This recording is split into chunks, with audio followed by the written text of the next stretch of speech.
राम राम। ओम नमः शिवाय। आजकल के समाज में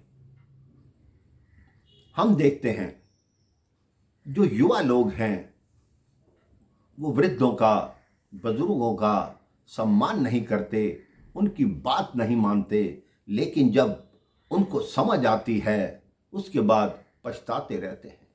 लेकिन एक बार समय हाथ से निकल गया तो पछताने से फिर कुछ नहीं होता। श्री हनुमान जी जब लंका में मां सीता की खोज करने जाने लगे तो उन्होंने सबसे पहले जामवंत जी से कहा, आज्ञा ली कि आप बताएं क्या मैं जाऊं। हनुमान जी युवा हैं, जामवंत जी वृद्ध हैं।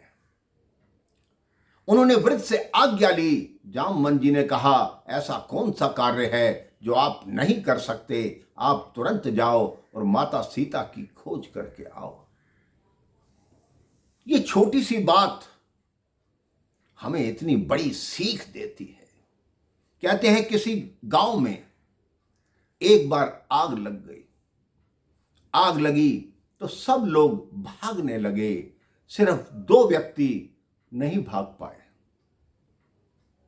एक नेत्रों से अंधा था और एक पांव से लंगड़ा था। जो नेत्रों से अंधा था वो बेचारा भागे तो आग की तरफ चला जाए, कोई उसको बताने वाला नहीं, उसको आग का सेक लगे, उसको आग की गर्मी लगे तो वापस भागे। अब जो लंगड़ा व्यक्ति था उसको आग दिखाई तो देती है लेकिन वो भाग नहीं सकता।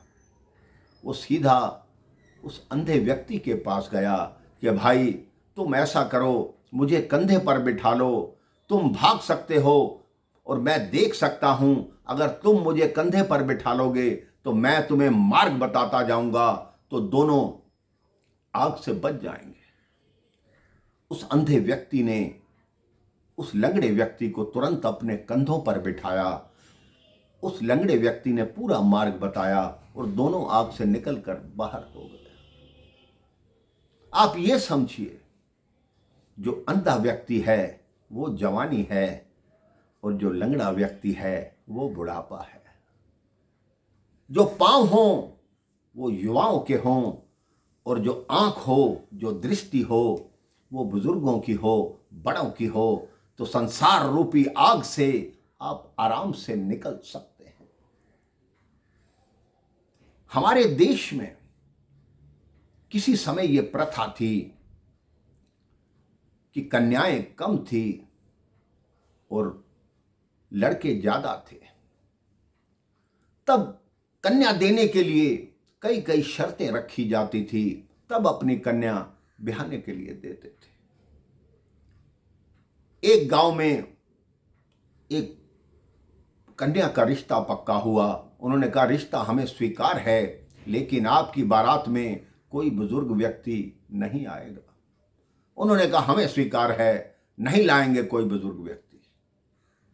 अब घर में ये चर्चा हुई तो जो दूल्हे का नाना था उसने कहा, ये बहुत बड़ी बात लग रही है, कोई ना कोई मुश्किल आएगी, तुम ऐसा करो, मुझे एक लोहे के ट्रंक के अंदर बंद करके ले जाओ और बारात में मैं भी चलता हूं, अगर कोई वहां समस्या आई तो मैं उसका समाधान कर दूंगा।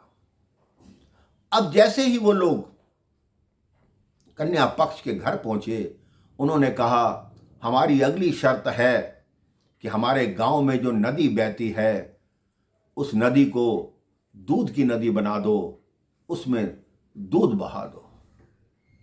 वो सारे युवक सोचने लगे कि जो जल से भरी हुई नदी है वो बह रही है, उसको रोककर हम कैसे दूध भरें, हमें समझ नहीं आ रहा। वो बारात वापस लेकर चलने लगे।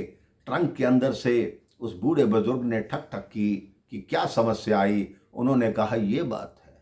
उस बुजुर्ग ने उन युवकों के कान में एक बात फूकी। वो पुनः कन्या पक्ष के द्वार पर आ गए। उन्होंने कहा, हम दूध की नदी बहाने को तैयार हैं, लेकिन सबसे पहले आप जो पानी है उस नदी का उसको खाली करो।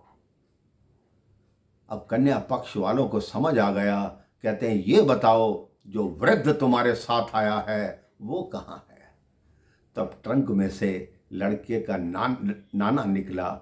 उसने कहा, मैं इनके साथ आया हूँ। कन्या पक्ष वालों ने उस बुजुर्ग और वृद्ध के चरण स्पर्श किए और कहा कि हम युवकों को सबक सिखाना चाहते थे कि बिना बुजुर्ग के, बिना बड़े आदमी के आपकी कोई कीमत नहीं है।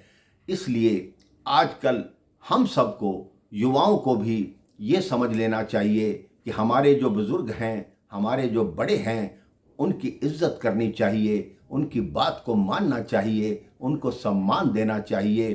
क्योंकि आप जो फैसला लेते हैं वो जोश में लेते हैं, और वो जो फैसला लेते हैं वो होश में लेते हैं। उनको ज़िंदगी का पूरा तजुर्बा होता है। वो जो बात कहते हैं अपने अनुभव से कहते हैं, अपने तजुर्बे से कहते हैं।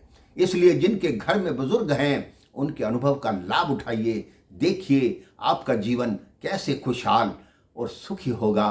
आप हर पल मुस्कुराते रहेंगे। बड़ों का आशीर्वाद आपके साथ रहेगा।